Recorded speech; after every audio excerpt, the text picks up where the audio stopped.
आगे आगे बाबा आगे, पूरा दुनिया मचागे। आगे आगे आगे बाबा आगे, पूरा दुनिया मचागे।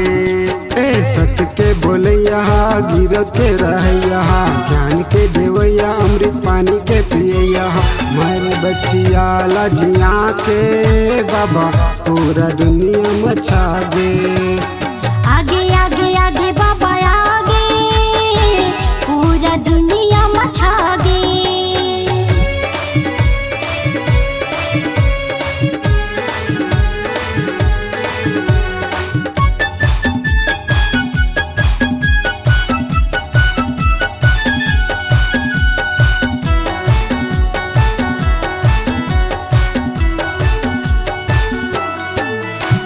न तो माने जाति पाति, न तो भेद भावगा, न तो पूजे बलि बकरा, न तो मांस खाएगा।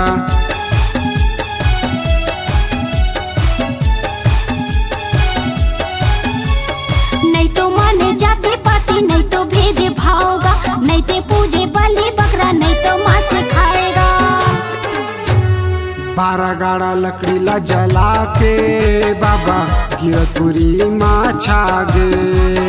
आगे आगे आगे बाबा आगे, पूरा दुनिया मचागे।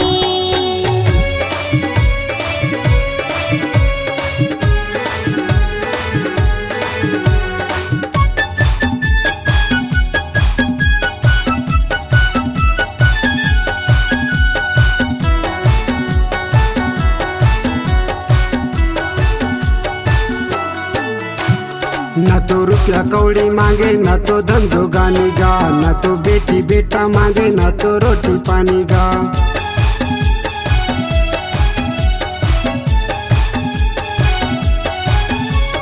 ना तो रुपया कौड़ी मांगे, ना तो धन दोगानेगा, ना तो बेटी बेटा मांगे, ना तो रोटी पानी गा।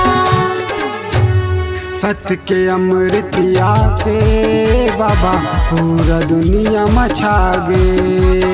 आगे आगे आगे बाबा आगे, पूरा दुनिया मचागे। ए सत्य के बोलैया गिर के रहैया, ज्ञान के देवैया अमृत पानी के पियैया। पूरा दुनिया मचागे बाबा गिरपुरी माँ आगे। आगे आगे आगे बाबा आगे, पूरा दुनिया मचागे।